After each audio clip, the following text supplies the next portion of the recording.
Hi friends, எல்லாரும் எப்படி இருக்கீங்க? இன்னைக்கு ஒரு வேற லெவல் கதை பார்க்க போறோம். சீன் ஸ்டார்ட் ஆகுது. இந்தியால வந்த சில பயங்கரமான ஃபீஸ்ட்ஸ் நம்ம ஹுவாஷியா நகரத்துல ஒரே அட்டூழியம் பண்ணிட்டு இருக்காங்க. நீங்க நம்புவீங்களோ மாட்டீங்களோ, அந்த பீஸ்ட்ஸ் நம்மளையெல்லாம் கொன்னு அங்க இருக்கிற ஒரு பெரிய கூட்டுப்புழு மாதிரி இருக்கிற ஆஸ்திரேலியாவுக்கு சாப்பாடா போட்டுட்டு இருக்காங்க. அந்த ஆஸ்திரேலியா இப்போதைக்கு அசையலனாலும் அதோட கிரியேச்சர்ஸ் இருக்கே, அதுங்க தான் அதுக்கு கைகால் மாதிரி நம்மள புடிச்சு அதுகிட்ட கொண்டு போய் கொடுக்குதுங்க. நம்ம நியூஸ் சேனல்காரங்க வேற இதெல்லாம் லைவ்ல போட்டு பயமுறுத்திக்கிட்டு இருக்காங்க. அவங்க அந்த ஆஸ்திரேலியால இருந்து வந்த கிரியேச்சர்ஸ்க்கு ஷேடோ ஃபீஸ்ட்ஸ்னு வேற பேர் வச்சிருக்காங்க.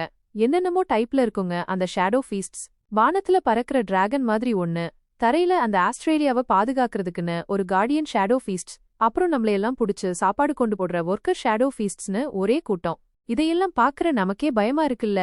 இந்த பீஸ்ட்ஸுக்கு இவ்வளவு புத்தி இருந்தா நாம எப்படி இவங்கள ஜெயிக்கிறதுன்னு ஒரே யோசனையா இருக்கு. பீஸ்ட்ஸுக்கும் மனுஷங்களுக்கும் சண்டை வந்தா நாம ஜெயிப்போமான்னு தெரியல. எல்லாரும் யோசிக்கிறாங்க, ஏதாவது பண்ணணும்னா சீக்கிரம் பண்ணணும். ஏன்னா இந்த பீஸ்ட்ஸ் இன்னும் எவால்வ் ஆயிடுச்சுன்னா நம்ம ஹியூமானிட்டியோட பேரே இல்லாம போயிடும். அப்போதான் சில ஷேடோ பீஸ்ட்ஸ் ஒரு மனுஷனை துரத்த ஆரம்பிக்குதுங்க, அவனை கொல்லுறதுக்கு ஓடி வருதுங்க. ஆனா அதுக்குள்ள ஒரு பொண்ணு பாண்டா மேல வந்துகிட்டு அவளோட ஸ்கில் ஷேட்டரிங் ரோலை யூஸ் பண்ணி அந்த துரத்தி வந்த ஷேடோ பீஸ்ட்ஸை எல்லாம் காலி பண்ணிடுறா. அந்த மனுஷனையும் ரெஸ்கியூ பண்ணி அவ கூட ஒரு ரெஸ்கியூ ஷெல்டருக்கு கூட்டிட்டு போறா. அந்த ரெஸ்கியூ ஷெல்டர்ல நிறைய பேர் தஞ்சம் புகுந்திருக்காங்கன்னு நமக்கு தெரிய வருது. அவங்க எல்லாருக்கும் சாப்பாடு தண்ணி எல்லாம் அந்த பொண்ணுதான், சாவுஜின்னு பேரு, அவதான் ப்ரொவைட் பண்ணிட்டு இருக்கா. அந்த ரெஸ்கியூ ஷெல்ல சாவுஜியோட பெஸ்ட் ஃப்ரெண்ட் சாவையும் இருக்கா.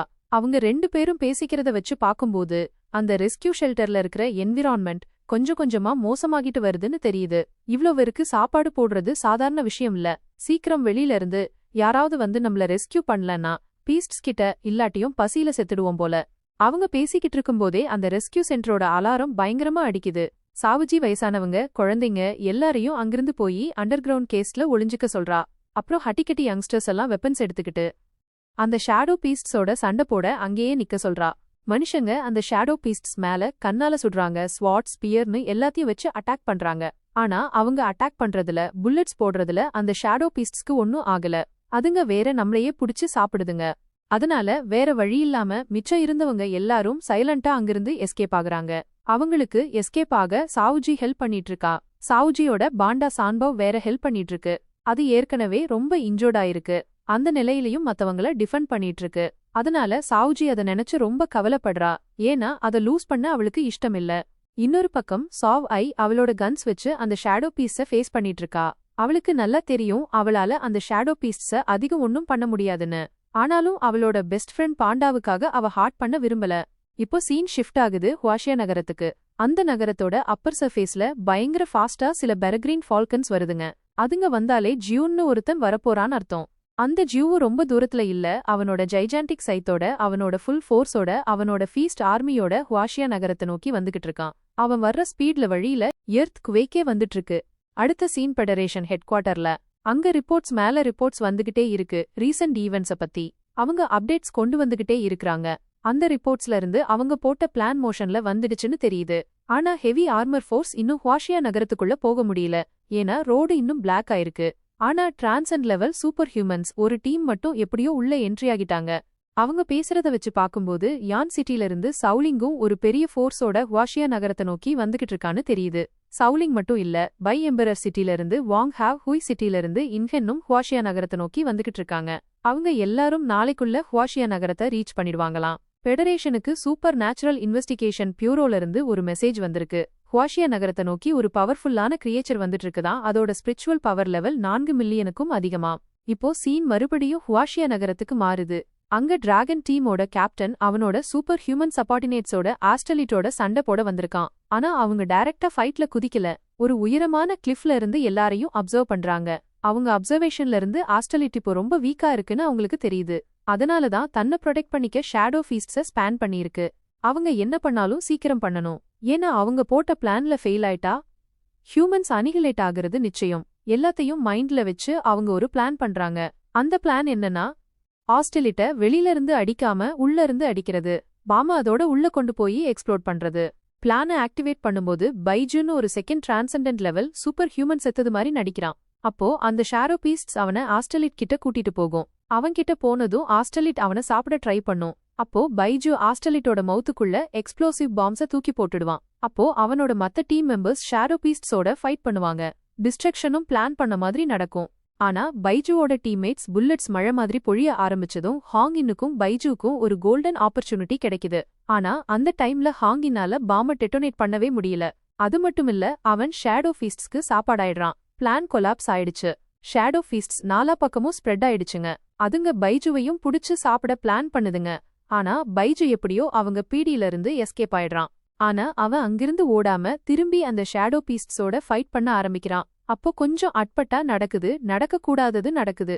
சில ஷேடோ பீஸ்ட்ஸ எவால்வ் ஆயிடுதுங்க. கிரீன் கலர்ல இருந்து ரெட் கலருக்கு டிரான்ஸ்ஃபார்ம் ஆயிடுதுங்க. முன்னாடி இருந்ததை விட பெருசா பவர்ஃபுல்லா செகண்ட் டிரான்சென்டன்ட் ஆர்டருக்கு போயிடுதுங்க. பேட்டில் இப்போ ஒன் சைடட் ஆயிடுச்சு. ஷேடோ பீஸ்ட்ஸ நம்ம டிராகன் டீமை போட்டு தள்ளிக்கிட்டு இருக்குங்க.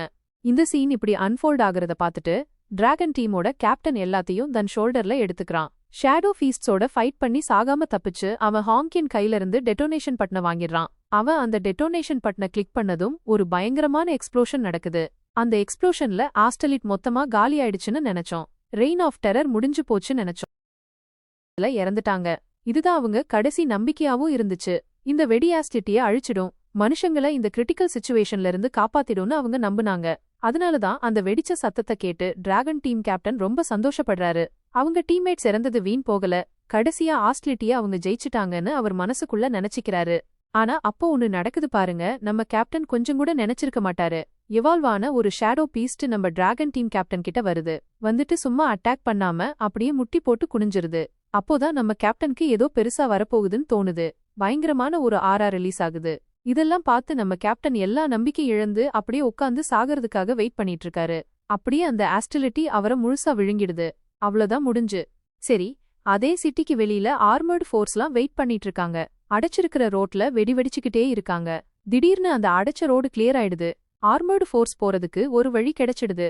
பார்த்தா ஹுவாஷியா சிட்டில இருக்கிற சிட்டிசன்ஸ்லாம் ஷேடோ ஃபீஸ்ட்ஸ் கிட்ட இருந்து ஒளிஞ்சிக்கிட்டு இருக்காங்க.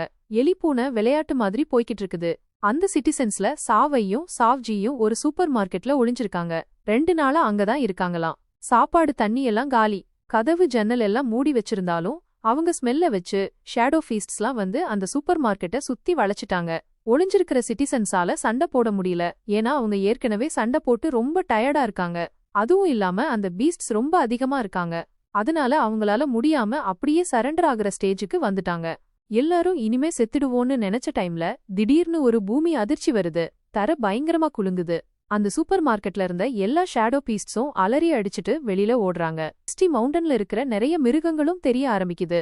ஜியூன்னு ஒருத்த அவனோட முழு பலத்தோட ஹுவாஷியா சிட்டிக்குள்ள என்ட்ரி கொடுக்கறான். அந்த ஜியூ எல்லா சிட்டிசன்ஸோட வயிறும் நிறையறதுக்காக சாப்பாடு நிறைஞ்ச ஒரு பெரிய கிரேட்டையும் கொண்டு வந்து கொடுக்கறான். அது மட்டும் இல்லாம கொரில்லா, ஏன்ஷியன்ட் டெம்பரோ அலிகேட்டர், கேங்கின், கிங்ஸவ், வைல்ட் ஃபோர், வின்வுல்ஃப் இன்னும் சில மிருகங்களை சிட்டிசன்ஸை ப்ரொடெக்ட் பண்றதுக்காக அங்கேயே விட்டுட்டு போறான். நாளைக்கெல்லாம் சரியாயிடும்னு சொல்லிட்டு white tiger, tyrannosaurus rex, nine tail fox, demonic cow இன்னும் சில பீஸ்ட்ஸை கூட்டிட்டு ஆஸ்டிலிட்டி கிட்ட சண்டை போடுறதுக்காக போறான்.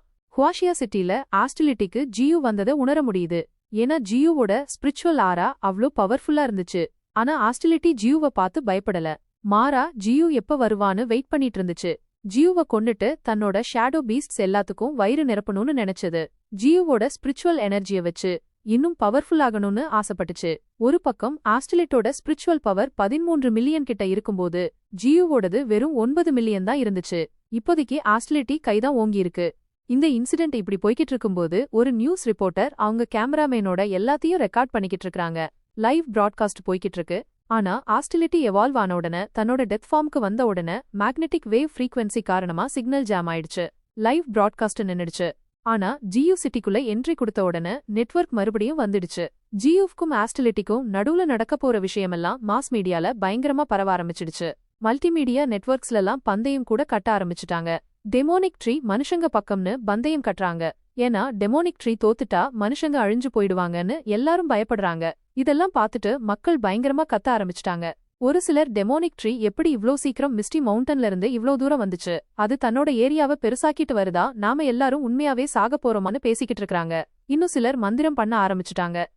மந்திரம் பண்ணி ஆஸ்டிலிட்டியையும் டெமோனிக் ட்ரீயையும் கொல்ல பாக்குறாங்க. சில பேர் எல்லாம் கடவுள் விட்ட வழி, எல்லாம் மேல இருக்கிறவன் பாத்துப்பான்னு சொல்லிட்டு அப்படியே விட்டுட்டாங்க.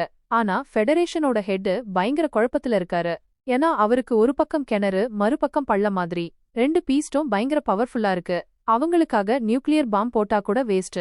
ஆஸ்லிட்டியும் ஜியூவும் நேருக்கு நேர் வந்த உடனே பாக்குறவங்களுக்கு ரெண்டு பெரிய ராஜாக்கள் நேருக்கு நேர் நிக்கிற மாதிரி இருந்துச்சு. அந்த சமயத்துல நைன்டெயில் ஃபாக்ஸ் ஜியூக்கு ஒரு விஷயம் சொல்லுது. நைன்டெயில் ஃபாக்ஸ் சொல்றபடி அங்க ஏதோ தப்பா இருக்கு. அப்போ ஆஸ்லிட்டி ஜியூவோட பேச ஆரம்பிக்குது. அது ஜியூவோட வெல்கம் பண்ணுது. ரெண்டு வில்லோ ட்ரீ அங்க வரப்போறது தனக்கு முன்னாடியே தெரியும்னோ, இது எல்லாமே தன்னோட வயித்துல இன்னும் உயிரோட இருக்கிற பாண்டா சொன்னதுன்னு சொல்லுது. அப்போதான் ஜியூக்கு புரியுது ஆஸ்லிட்டோட லைஃப் ஆஃப் எசன்ஸ் எப்படி தன்ன மாதிரி இருக்குன்னு. அந்த லைஃப் ஆஃப் எசன்ஸ் ஜியூவோடது தான். அது ஆஸ்லிட்டியோட வயித்துல இருந்து பாண்டா கிட்ட இருந்து வருது. இதெல்லாம் கேட்டுட்டு இன்ஃபர்மேஷன் கிடைச்சதும் ஜியூ ஆஸ்லிட்டிக்கு தேங்க்ஸ் சொல்றான். ஏன்னா பாண்டா இன்னும் உயிரோட இருக்குன்னு அவனுக்கு தெரிஞ்சிடுச்சு. இப்போ ஜியூ எல்லா முயற்சியும் பண்ணி எப்படியாவது பாண்டாவை காப்பாத்துவான். ரெண்டு பக்கமும் சண்டைக்கான சத்தம் கேட்க ஆரம்பிச்சிடுச்சு. ஆஸ்லிட்டியோட ஷேடோ பீஸ்ட்ஸ்க்கும் ஜியூவோட பீஸ்ட்ஸ்க்கும் நடுவுல பயங்கரமான போர் ஆரம்பிச்சிடுச்சு. ஆர்க்டிக் ஸ்னோபர் தண்டர் மைட் ஸ்கில் யூஸ் பண்ணி தன்னோட தண்டர் ஃபோல்டு வச்சு ஷேடோ பீஸ்ட்ஸ பொசுக்குறான். புல் பீஸ்ட் தன்னோட பேட்டில் ஆக்ஸ வச்சு ஷேடோ பீஸ்ட்ஸ துண்டு துண்டா வெட்டுறான். அந்த பேட்டில்ல டைரனோசோரஸ் ரெக்ஸும் இருந்துச்சு. அது தன்னோட கர்ஜனையால தன்னோட சூப்பர்சோனிக் வேவ் வச்சு ஷேடோ பீஸ்ட்ஸ சிதறடிச்சிட்டு இருந்துச்சு. இவங்க எல்லாருக்கும் நடுவுல நைன்டெயில் ஃபாக்ஸ் எப்படி சும்மா இருக்கும்? அது தன்னோட பர்னிங் ஃப்ளேம் த்ரோவர் வச்சு எனிமி கிரவுட அப்படியே சாம்பலாக்கிட்டு இருந்துச்சு. ஆக்சுவலா பேட்டில் இப்பதான் ஆரம்பிச்சிருக்கு. ரெண்டு பெரிய தலைவன்களும் இன்னும் சண்டை போட வேண்டியிருக்கு.